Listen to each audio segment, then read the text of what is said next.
Maxima minima से संबंधित पिछले 2 वीडियो में किस प्रकार से हम अधिकतम लाभ की मात्रा का निर्धारण कर सकते हैं, इसके बारे में हमने विस्तार से चर्चा की थी, जिसमें हमने बताया था कि किस प्रकार से किस मात्रा पर अधिकतम लाभ होगा, किस कीमत पर होगा और अधिकतम लाभ की मात्रा क्या होगी। ये मैथमेटिकल रूप से अवकलन के माध्यम से और मैक्सिमा मिनिमा के प्रयोग के माध्यम से निकाला जा सकता है। इसी क्रम में हम आज कुछ ऐसे सवाल रहेंगे जो बार बार विश्वविद्यालय की परीक्षा में पूछे जा रहे हैं। तो हम इस वीडियो में 2 ऐसे सवाल करेंगे जो 1 से अधिक बार विश्वविद्यालय की परीक्षा में पूछे जा चुके हैं। ये माइक्रो इकोनॉमिक्स में भी पूछा जाते हैं, अर्थशास्त्र और इसके अलावा सांख्यिकी का जो गणितीय पार्ट है उसमें भी ये प्रश्न पूछे जाते हैं। तो देखिए, पहला मैं क्वेश्चन लेता हूं। यदि टोटल कॉस्ट दे रखी है 1/25x² प्लस 3x प्लस 150 और साथ में दे रखा है x बराबर 100 माइनस 20√p। ये क्वेश्चन दे रखा है 1/25x² प्लस 3x प्लस 100 और x बराबर दे रखा है 100 माइनस 20√p। तो हमको ये निकालना है कि किस उत्पादन की मात्रा पर लाभ अधिकतम होगा, लाभ अधिकतम की कीमत क्या होगी। ये 2 चीज पूछी है। थोड़ा सा ट्रिकी क्वेश्चन है, इसलिए इस क्वेश्चन को इस वीडियो में शामिल किया गया है। तो सबसे पहले देखिए, x बराबर हमको दे रखा है 100 माइनस 20√p। तो हम √20√p को इधर लाएंगे तो आ जाएगा 100 माइनस x। √p आपका हो जाएगा 100 माइनस x डिवाइडेड बाई 20 और p अगर लिखेंगे तो हमको करना पड़ेगा 100 माइनस x का स्क्वायर डिवाइडेड बाई 400। ये देखिए, यहाँ रूट हटाया तो इधर दोनों तरफ स्क्वायर किया, यानी इधर भी स्क्वायर किया और इधर भी स्क्वायर किया, तो ये स्क्वायर से रूट हट गया। तो ये p बराबर आपका हो जाएगा 10,000 minus 200x minus x² divided by 400। या हमको लिख सकते हैं 10,000 divided by 400 minus 200x divided by 400 minus x² divided by 400।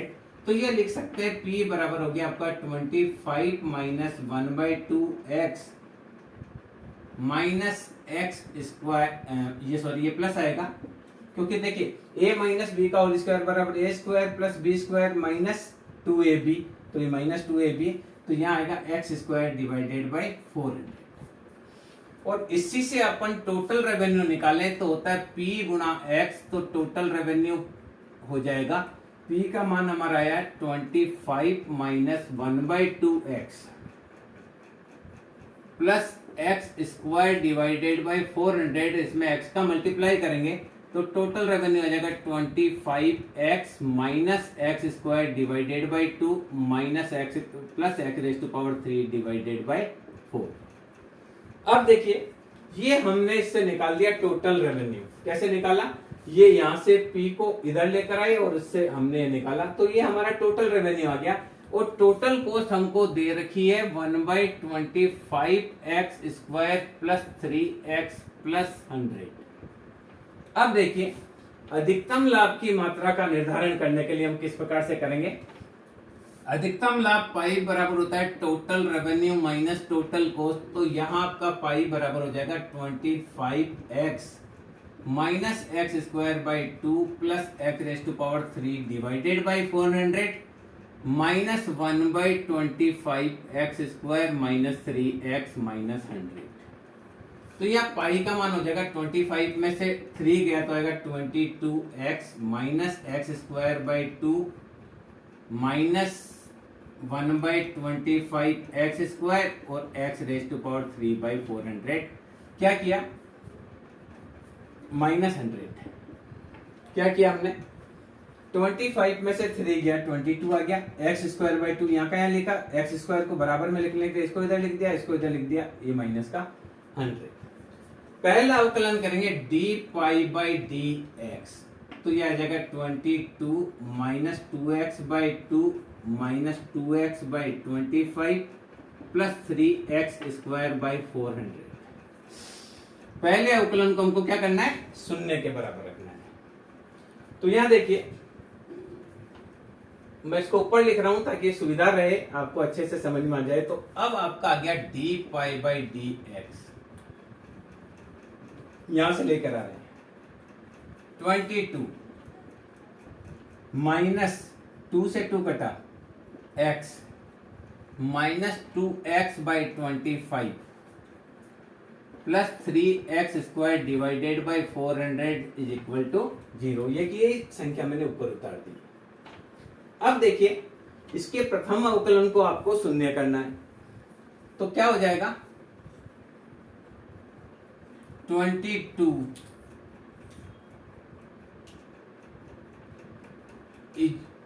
Is equal to, आप सीधा भी आप कर सकते हैं 400, आपने एलसीएम ले लिया तो ये आएगा 8800 माइनस 400x, 400 है तो 400 को 22 से गुणा किया तो 8800, फिर 400 का x से मल्टीप्लाई है तो 400, 25 का 16 टाइम्स जाता है तो ये आ जाएगा माइनस का 32x, ये 400 का 3x स्क्वायर इजिकल टू 0। तो बचेगा क्या 3x square minus 432x plus 880 is equal to 0। अब हम इसको इसके फैक्टर्स करने हैं, जैसा हम पहले कर चुके हैं। सिमिलरली जब इसके फैक्टर करेंगे तो अगर कोई फैक्टर प्रॉब्लम में होता है तो हमको पाइथागोरस का नियम है minus B plus minus under root B square minus 4ac upon 2a, सीधा इससे कर लेंगे x बराबर। तो यहाँ देखिए b का मान है माइनस 432, a का मान है 3 और c का मान है 8800। देखो क्या ये फॉर्मूला होता है ax square plus bx plus c की फॉर्म में होता है। तो ax स्क्वायर में यहाँ 3 का गुणा है, b की जगह 432 है और c की जगह 880 है। तो यहाँ मान रखेंगे x बराबर माइनस 432 प्लस अंडर रूट 432 का square minus 4 multiply by 3 minus 880 divided by 2 multiply 3। इसके आप इसको सॉल्यूशन करेंगे तो यू है 24.5 और एक आएगा 119.5। इसको आप सोल्व करेंगे, कैलकुलेटर आप यूज करते हुए इसको सोल्व कर सकते हैं। जब आप सॉल्यूशन देखेंगे तो इसका ये रिजल्ट आएगा 24.5 और 119। तो हम यूं लिख सकते हैं कि ये लगभग आपका है 25 और 120। तो ये आ गया x का मान आपके आगे 25 और 120, एक है 24.5 और दिस।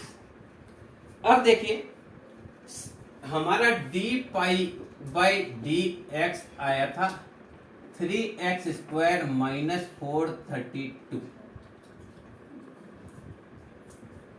अब अगर हम इसका सेकेंड अवकलन करें, ये देखिए यहां से लिया प्लस 880 बराबर 0। अब देखिए इसका अगर सेकंड अवकलन करेंगे D square pi by D x square तो आएगा 6x माइनस 432। अब x का मान 25 रखें तो आएगा 6 मल्टीप्लाई 25 माइनस 432, यह आएगा 150 माइनस 432, तो यह आएगा 282 माइनस का दैट इज लेस देन 0। तो हम लिखेंगे x बराबर 25 पर लाभ अधिकतम होगा। ये हमारी बात हो गई, पहला हो गया x बराबर 25 आ गया। अब दूसरी चीज हमको कैलकुलेट करनी है, वो कैलकुलेट करनी है प्राइस क्या होगी। क्लियर है? आप क्या करेंगे, जो सेकंड अवकलन है D pi by D x का सेकंड अवकलन कर देंगे और उसमें x का मान रखेंगे 25। अगर मैं x का मान 120 रखता हूं, 6 गुना 120 माइनस 432, तो यह आएगा 0 720 माइनस 432। तो ये आपका जो मान आएगा वो पॉजिटिव आएगा, और पॉजिटिव आएगा तो फिर इसमें लाभ न्यूनतम होगा। तो इस प्रकार से आप कर सकते हैं। नेक्स्ट चीज हमको जो देखनी है, प्राइस निकालनी है। x बराबर था 100 माइनस 20 रूट पी। हमने 20 रूट पी को इधर ले आया था, 100 माइनस एक्स आया था, और रूट पी हमारा आया था 100 माइनस एक्स डिवाइडेड बाय 20।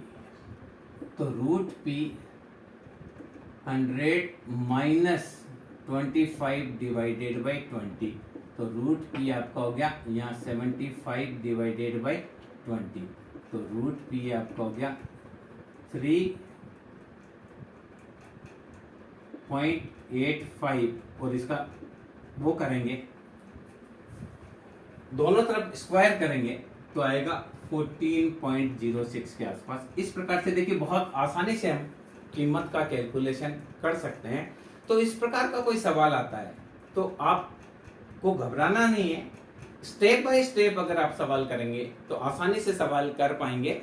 ऐसा ही एक और क्वेश्चन हम लेते हैं जिसमें बहुत आसानी से देखिए, अगर मान लीजिए कई बार क्या होता है कि एक फर्म के दो बाजार होते हैं और दो बाजार होने की स्थिति में उसको दोनों बाजार में क्या क्या कीमत लेनी है, हम बात कर रहे हैं कीमत विभेदीकरण की, जो सामान्य रूप से एकाधिकार में होता है। हम ऐसा क्वेश्चन लेते हैं, मान लीजिए एक एकाधिकारी है जिसमें पहला बाजार उसका है, उसका मांग फलन है 32 माइनस 0.4 P1, दूसरा मांग फलन है x2 बराबर 18 माइनस 0.1 P2,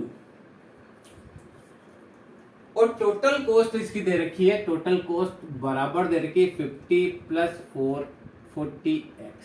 क्या दे रखा है? एक एकाधिकारी है जिसका मांग फलन पहला है x1 बराबर 32 माइनस 0.41, दूसरा मांग फलन है x2 बराबर 18 माइनस 0.1 P2, और टोटल कॉस्ट दोनों जो संयंत्र है उसकी टोटल कॉस्ट है या 50 प्लस 40x। तो देखिए x1 बराबर दे रखा है 32 माइनस 0.41, 0.4 P1 को इधर लाए तो आया 32 माइनस x1, तो P1 बराबर हो जाएगा 32 divided by 0.4 minus x1 divided by 0.4, तो P1 आपका आ जाएगा 80 माइनस 2.5 x1। ये फर्स्ट आ गया।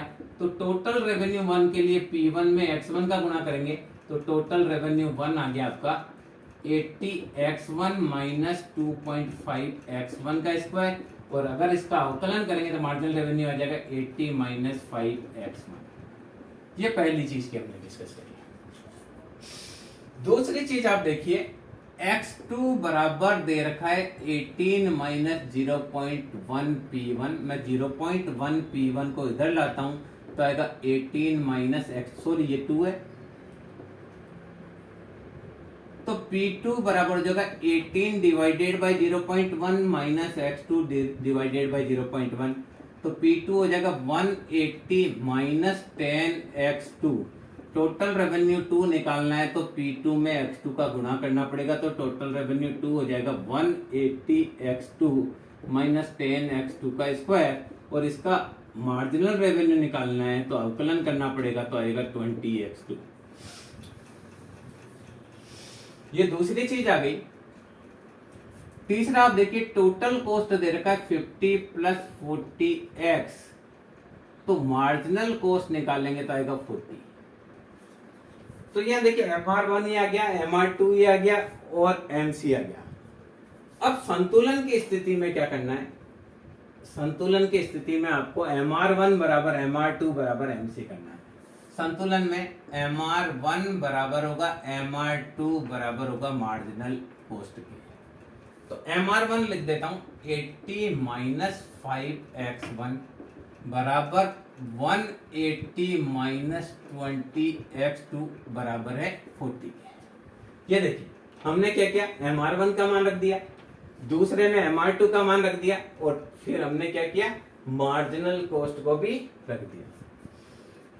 A बराबर B बराबर C हो गया। तो अगर मैं मानूं 80 माइनस 5x1 40 के बराबर है तो माइनस 5x1 बराबर होगा 40 माइनस 80, माइनस 5x1 बराबर होगा माइनस का 40, x1 बराबर होगा 8। एक मान आ गया। अगर 180 माइनस 20x2 बराबर है 40 के, तो माइनस का 20x2 बराबर 40 माइनस 180 उधर जाएगा, माइनस का हो जाएगा, तो माइनस 20x2 बराबर माइनस 140x2 आएगा, minus 140 divided by minus 20x2 का मान आ जाएगा 7। तो ये हमारे पास x1 का मान भी आ गया, x2 का मान भी आ गया, और टोटल प्रोडक्शन होता है x बराबर x1 प्लस x2, तो x बराबर हो जाएगा पहले का 8 दूसरे का 7, तो x बराबर हो जाएगा 15। तो तीन चीज आ गई, x1 का मान आ गया 8 लिख देते हैं, x1 बराबर आ गया 8, x2 बराबर आ गया 7 और x बराबर आ गया 15। अब कीमत निकालनी है तो तीनों की अलग अलग कीमत निकालेंगे, फिर अधिकतम लाभ की मात्रा पूछी है तो वो भी हम निकाल देंगे। तो कीमत देखिए, फर्स्ट है 0.4 P1 बराबर था 32 माइनस x1, तो यहाँ P1 हमारा आया था 80 माइनस 2.5 x1, x1 बराबर है 8, तो P1 बराबर हो जाएगा 80 माइनस 2.5 मल्टीप्लाई बाई 8, तो P1 बराबर हो जाएगा 80 माइनस 20, तो P1 बराबर आ गया 60। तो एक और चीज आ गई, P1 का मान आ गया 60। दूसरा x2 बराबर 18 माइनस 0.1 P2 हमको दिया हुआ है, तो 0.1 P2 बराबर 18 माइनस x2, तो P2 बराबर आ गया था 180 माइनस 10 x2, ये अभी हमने किया था। x2 का मान 7 रख दें, तो P2 बराबर 180 माइनस 10 गुणा 7, तो P2 बराबर हो जाएगा 110। तो ये भी एक आ गया, P2 बराबर 110। अब अगर हमको पाई का मान निकालना है, पाई बराबर होता है total revenue 1 plus total revenue 2 minus total cost. अधिकतम लाभ कितना होगा, इस लाभ की मात्रा का कैलकुलेशन करना है। तो देखिए पाई ये आएगा 80x1 माइनस 2.5x1 का स्क्वायर, ये आया था 180x2 माइनस 10x2 का स्क्वायर, माइनस टोटल कॉस्ट है 50 माइनस 40x, मान रख देंगे। तो पाई बराबर 80 ये 8 minus 2.5 8 raise to power 2 plus 180 इसका मान 7 minus 10 7 raise to power 2 minus 50 minus 40, इन दोनों का मान 15। इसको आप कैलकुलेशन करेंगे, पाई को आपके पास कैलकुलेटर होगा तो इसको आप कैलकुलेट करेंगे तो इसका आएगा 600।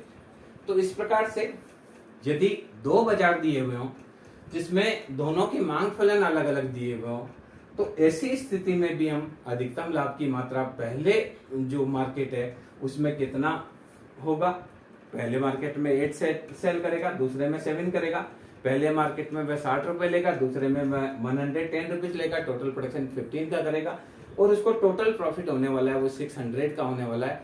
इस प्रकार से अधिकतम लाभ की स्थिति अगर एकाधिकार की स्थिति में दे रखी हो जहां दोनों संयंत्र अलग अलग हो तो भी हम कर सकते हैं। अगले वीडियो में हम देखेंगे कि अगर करारोपण किया जाता है तो ऐसी स्थिति में कर की दर क्या होनी चाहिए और किस प्रकार से उसमें एक फर्म अधिकतम लाभ की मात्रा का निर्धारण कर सकती है, उसको भी हम विस्तार से समझेंगे। मैं समझता हूँ ये वीडियो आपके लिए बहुत उपयोगी रहेगा। Thank you.